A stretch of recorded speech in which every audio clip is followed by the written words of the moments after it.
Hello everyone, let's continue our last chapter, that is short run equilibrium output. Since we know that increase in investment, कि अगर हम investment में increase करते हैं तो हमारा aggregate demand भी क्या हो जाता है, increase होता है। इसी increase होने की वजह से जो aggregate demand curve है वो हमारा ऊपर की तरफ upward shift हो जाता है। देखो यहाँ पर मैंने डायग्राम के थ्रू दिखाया हुआ आपको, ये हमारा Y इनकम कर्व है। हमारा प्रीवियस जो एडी था, ये वाला कर्व, फर्स्ट कर्व, उसको रिप्रेजेंट कर रहा है, जहां पर C plus I means consumption और इन्वेस्टमेंट हम रिप्रेजेंट। जैसे ही हमने इन्वेस्टमेंट इंक्रीज की मीन्स एडिशनल इन्वेस्टमेंट किया, हमने यहां से इतना एडिशनल इन्वेस्टमेंट किया, ओके। इसकी वजह से हमारी जो इनकम है, इनकम में चेंजेस आ गए, यानी कि हमारी इनकम भी क्या हो गई, इंक्रीज हो गई। देखो पहले हमारी इनकम थी यहाँ पर इतना, और जैसे ही हमने इतनी इन्वेस्टमेंट इंक्रीज की, एडिशनल इन्वेस्टमेंट की, इसको हम बोल रहे हैं change in I, additional investment की, उसकी वजह से हमारी जो इनकम है उसमें इतना चेंज आ, ये सारा change,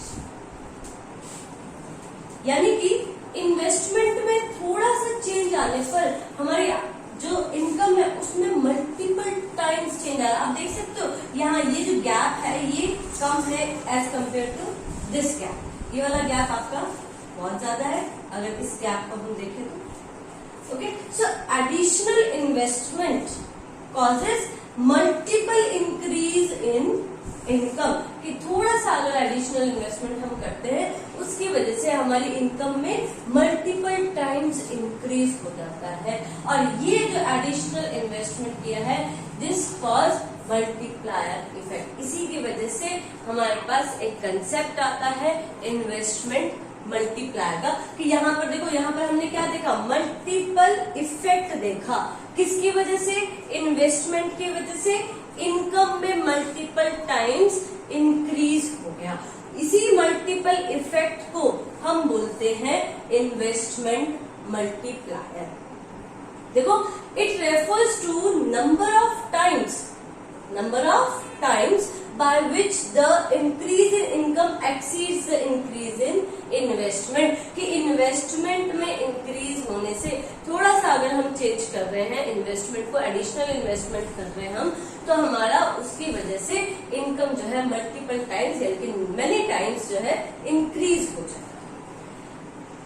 it is measure as the ratio between change in income and change in investment. हम इन्वेस्टमेंट मल्टीप्लायर किस तरह से मेजर करते हैं, डेल्टा वाई अपॉन में डेल्टा आई। इन्वेस्टमेंट मल्टीप्लायर को हम एक एग्जाम्पल से और समझते हैं। देखो सपोज करो मैंने पहले इन्वेस्टमेंट की 1000 रुपीज, और जिसकी वजह से मेरी जो इनकम हुई, जो मुझे रिसीव हुआ, रिटर्न मिला, वो मिला मुझे 10,000।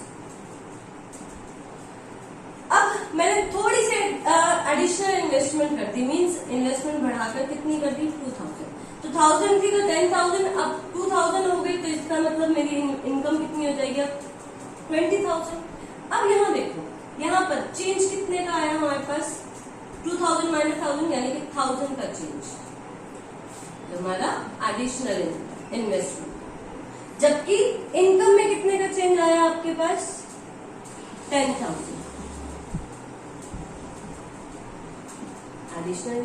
इसका मतलब कि अगर इन्वेस्टमेंट 1000 हमने बढ़ाई तो उससे हमारी जो इनकम थी वो 10,000 हो गई, मीन्स 10 टाइम्स इंक्रीज हो गया। अब 10 टाइम्स कैसे आया, देखो यहाँ से मल्टीप्लायर, हम मल्टीप्लायर को के से डिनोट करते हैं। हमारे पास मल्टीप्लायर मेजर करने के लिए देखो क्या है, डेल्टा वाई अपॉन में डेल्टा आई। डेल्टा वाई यानी कि चेंज इन इनकम कितना है हमारे पास, 10,000, और डेल्टा वाई क्या है, 1000। कैंसिल हो गया, कितना आ गया आपके पास, 10 टाइम्स। यानी कि अगर मैं इन्वेस्टमेंट को 1 टाइम इंक्रीज करती हूँ तो इनकम जो है वो मेरी 10 टाइम्स इंक्रीज हो जाएगी। इसी को बोलते हैं हम इन्वेस्टमेंट मल्टीप्लायर या मल्टीप्लायर इफेक्ट, ओके। चलिए नेक्स्ट, अब देखो हमारे पास फॉर्मूला है मल्टीप्लायर का, that k is equals to delta Y upon में delta I. Now students we know कि इनकम जो है हमारे पास Y, it is a combination of consumption and saving, C plus S.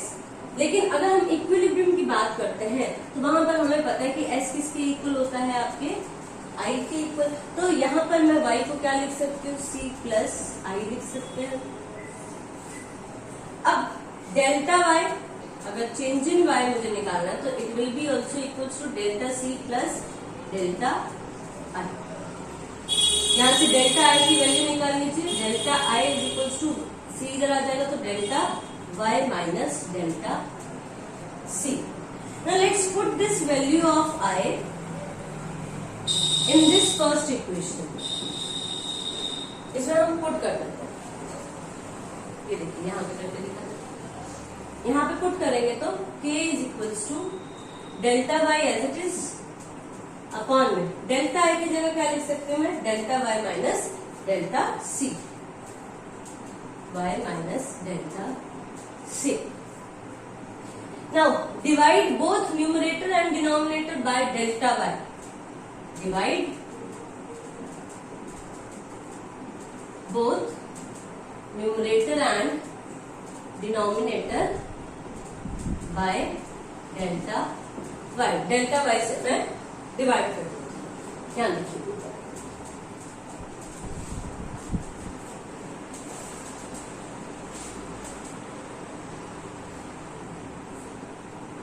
यहाँ पर देखो k is equals to delta y upon में delta y divide by delta y minus delta c।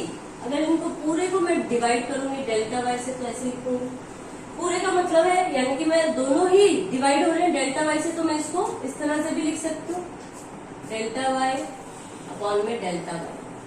क्या इससे कोई इफेक्ट पड़ेगा, मैंने दोनों ही न्यूमरेटर और डिनोमिनेटर को डेल्टा वाई से डिवाइड कर दिया, क्या मेरी इक्वेशन में कोई फर्क पड़ेगा, बिल्कुल नहीं। देखो अगर मैं इसके एक एग्जांपल से और देख लेते कि अगर मान लो सपोज कि था हमारे पास 1/2, ओके, और मैं दोनों को ही न्यूमरेटर को भी और डिनोमिनेटर को भी 2 से डिवाइड कर दूंगी तो 1/2 divide by 1 2/2,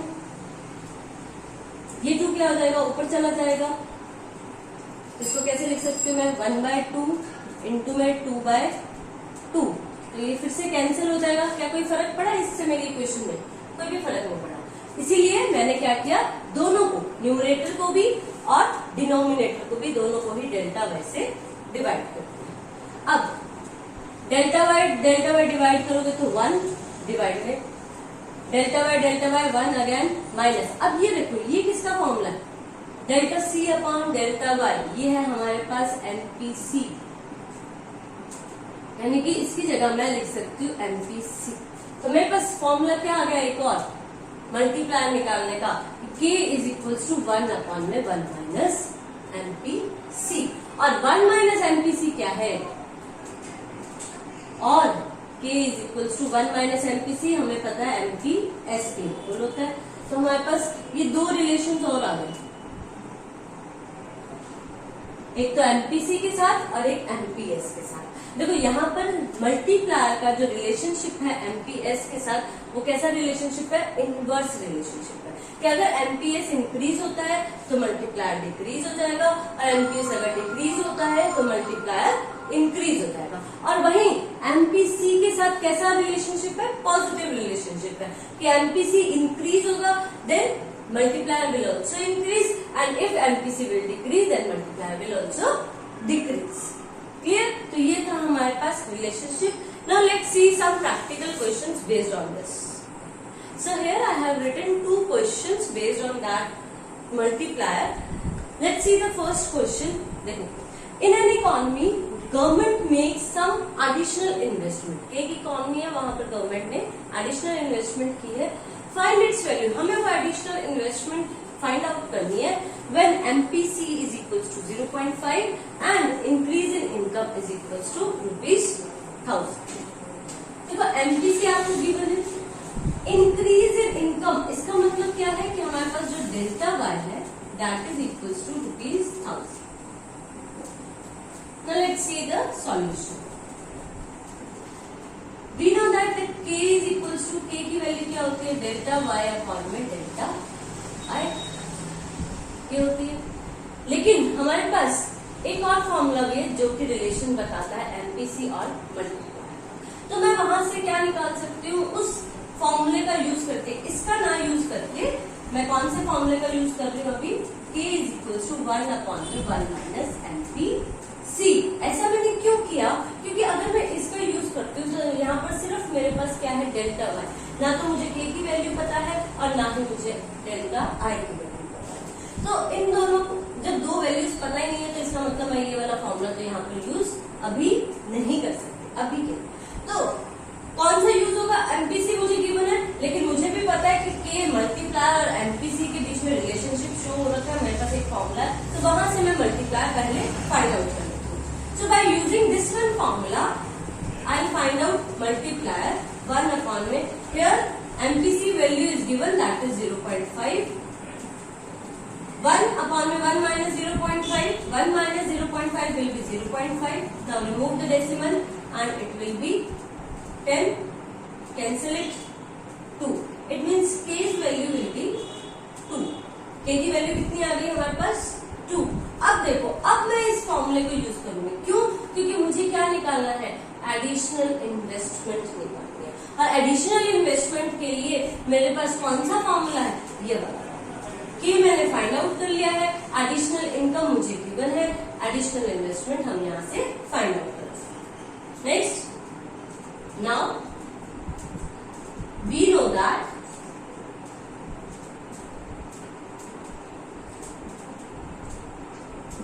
k is equals to delta y upon delta i. Put the value of k here. Put k is equals to 2. हमने ऑलरेडी फाइंड आउट कर रखा है यहाँ पे,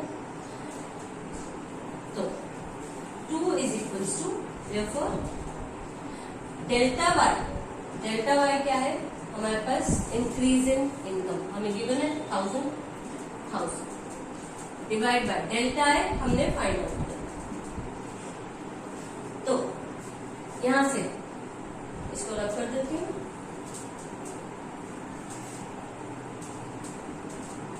यहाँ से देखो इसके आगे क्रॉस मल्टी हम यहाँ दोबारा लिख लेते हैं 1000 divide by delta I.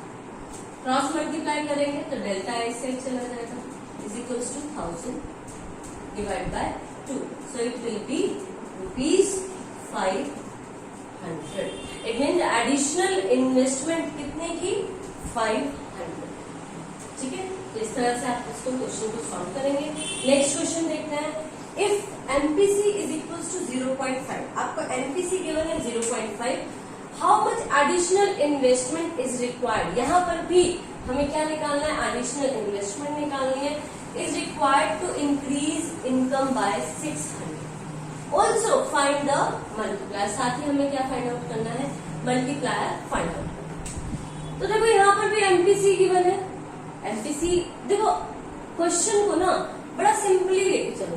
MPC आपको गिवन है तो फॉर्मूला हमें पता है कि k इज इक्वल्स टू क्या होता है, 1 अपॉन में 1 माइनस एमपीसी। अगर आपको एमपीसी की जगह एमपीएस गिवन होता तो वहां से भी आप मल्टीप्लायर फाइंड आउट कर सकते थे। वहां पे फॉर्मूला क्या लगता है हमारे पास, k is equals to 1 upon MPS, ये वाला फॉर्मूला अप्लाई कर देते हैं आप। ओके, तो घबराना नहीं है कभी भी क्वेश्चन करते हुए, बस ये देखो कि हमें गिवन क्या है और हम कौन से फॉर्मूलाज लगा के हम इजीली फाइंड आउट करें। अब यहाँ पर k फाइंड आउट कर लेते हैं हम, 1 अपॉन में 1 minus MPC 0.75 is equals to 1 upon 0.25। Decimal remove करेंगे तो इनटू में 100 कैंसिल कर दीजिए 4, तो k की वैल्यू कितनी आ गई हमारे पास, 4। अब यहां से हम फाइंड आउट कर लेते हैं क्या, एडिशनल इन्वेस्टमेंट। हमें पता है that k is equal to delta y upon में डेल्टा i।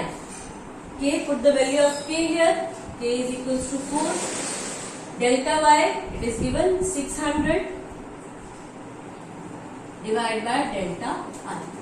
क्रॉस मल्टीप्लाई कर दीजिए, delta i is equal to 600 divide by 4 and it will be 150। So increase in income investment कितना आ गया आपका ₹150। देखो फ्रेंड्स, अगर यहाँ तो हमने दोनों ही क्वेश्चन में क्या निकाला, एडिशनल इन्वेस्टमेंट। अगर आपको क्वेश्चन आ जाता है कि एडिशनल इनकम फाइंड आउट कीजिए, ठीक है, सपोज करो यहाँ पर हमें दिया हुआ है इन्वेस्टमेंट की जगह income, how much additional income required to increase, और यू कैन से सिंपल लिख लो यहाँ पर, how much additional income will be there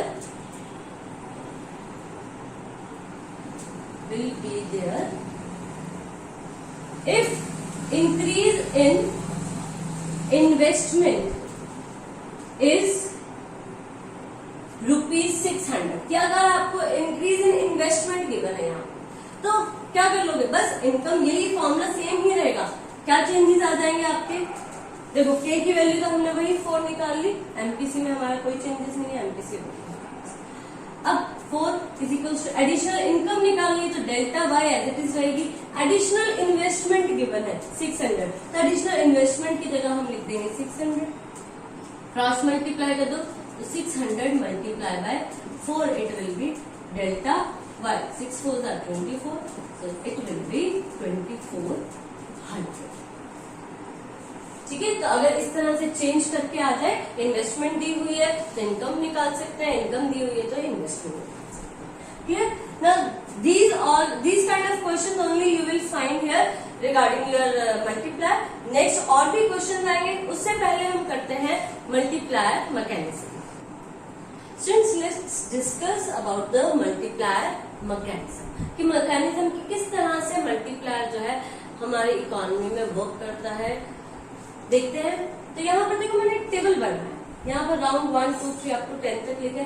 अब देखो हमने क्या किया कि एडिशनल इन्वेस्टमेंट की, पहले एडिशनल इन्वेस्टमेंट हमने सिर्फ एक बार की, और वो कितने की 100 रुपीज।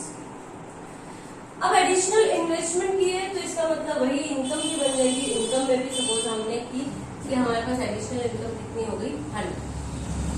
जब इनकम एडिशनल इनकम 100 हुई, 100 इन्वेस्टमेंट की थी, 100 हमारी इनकम बन गई। वहां से हम सपोज करके चल रहे हैं यहाँ पर कि जो एमपीसी है वो 0.5, तो जब एमपीसी 0.5 है, इसका मतलब एडिशनल इनकम में से कितना परसेंटेज एडिशनल कंजप्शन में आएगा आपका 50%। अब ये कैसे पता चला कि किस तरह से आएगा 50%? देखो हमने यहाँ पर k लिया था, k is equal to 1/1 minus MPC, ये होगा, ठीक है। 1/1 माइनस 0.5 यानी कि 1/, इसको इस तरह से नहीं, आप ऐसे करो, हाँ ठीक है, 1/में 0.5, तो यहां से आ गया आपका 0.5 यानी कि 2, मल्टीप्लाई आ गया आपका 2।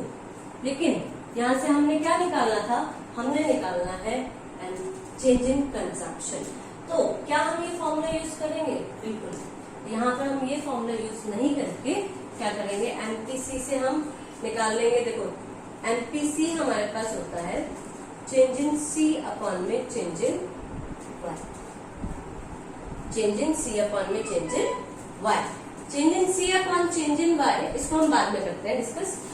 MPC change in C upon में चेंज इन, एमपीसी आपको गिवन है 0.5 is equals to change in C आपको निकालना है अपॉन में डेल्टा वाई आपको कितना गिवन है 100, क्रॉस मल्टीप्लाई कीजिए 5, 0.5 मल्टीप्लाई बाय 100, रिमूव कर दीजिए डेसिमल, कितना आ गया 10, 0 से 0 10 तो कितना आ गया आपके पास 50। तो डेल्टा सी की वैल्यू कितनी आ गई हमारे पास 50। इट मीन्स कि 100 में से हम 50 रुपीज किसमें कंज्यूम कर रहे हैं, ट्रांजैक्शन पे एक्सपेंडिचर कर रहे हैं 50 रुपीज का, और 50 रुपीज ही, क्योंकि देखो डेल्टा वाई क्या होता है, combination of delta C and delta S, तो 50% तो हमने कंज्यूम कर लिया और 50% हमने क्या कर लिया, सेव कर दिया। तो 100 रुपीज में से 50 हमने रुपीज स्पेंड कर दिए कंजप्शन पर और 50 हमने सेव कर दिए। अब ये जो 50 रुपीज स्पेंड किए हमने कंजप्शन के ऊपर, कोई ना कोई चीज हम परचेज करके लेके आए, कंज्यूम किए, अब जो 50 रुपीज हम देकर आए किसी न किसी को, जिससे हम चीज लेके आए हैं, तो वो उसकी क्या बन गई, फिर से इनकम बन गई। तो ये 50 रुपीज क्या हो गई हमारी इनकम। अब इसी इनकम में से फिर से उसने क्या किया, क्योंकि 0.5 है आपका, यहीं से देखो दोबारा से आप निकाल सकते हो अपना चेंज इन सी, इसी फॉर्मूले से हमारे पास एमपीसी होता है डेल्टा सी अपॉन में डेल्टा वाई, एमपीसी है 0.5 इक्वल्स टू डेल्टा सी। अब यहाँ पर डेल्टा वाई कितना है 50 अपॉन में 50, क्रॉस मल्टीप्लाई करेंगे तो कितना आ जाएगा आपका 0.5 मल्टीप्लाई में 50 is equals to delta C. Remove कर दीजिए डेसिमल 10, 0 से 0 कैंसिल, कितना आ गया 25 डेल्टा सी। इट मीन्स कि 50 रुपीज में से हमने 50%, 50 रुपीज का 50% कितना हो गया 25 रुपीज कंज्यूम कर दिए और 25 ही सेव कर दिए। सिमिलरली अगर यही जो हमारा कंजप्शन था, जो 50, ये जो 25 था, 25 फिर से हमारा क्या बन गया, किसी ना किसी की इनकम बन गई। अब वो इनकम, उस इनकम में से वो फिर से क्या करेगा 50% अपना कंजप्शन पर लगा देगा और 50% सेव कर देगा। तो इस तरह से ये आपका राउंड, ये जो टेबल है आपका, इसी तरह से सर्कुलेट होता जाएगा, हम कंजप्शन करते जाएंगे, वो कंजप्शन हमारी इनकम बनती जाएगी, इस तरह से ये चलता जाएगा। और ये कब तक चलता जाएगा, जब तक कि आपकी जो इनकम है वो 200 ना हो जाए, या हम ये कह सकते हैं कि जब तक कि हमारे जो चेंज इन कंजप्शन है, कंजप्शन अप्रोक्सीमेटली 0 के इक्वल ना जाए। अब ये 200 कैसे पता चला कि ये 200 कैसे हुआ, अब देखो यहाँ पर हम यूज करेंगे वही पहले जो हमने फॉर्मूला भी यूज किया था मल्टीप्लाई का। देखो k क्या है, k is equal to 1 upon में 1 माइनस एमपीसी। k निकालना है हमें, 1 अपॉन में एमपीसी कितना है हमारे पास 0.5, तो 1 अपॉन में 0.5, डेसिमल रिमूव करेंगे तो 10, कैंसिल करेंगे तो 2, यानी कि मल्टीप्लायर कितना आ गया आपके पास 2।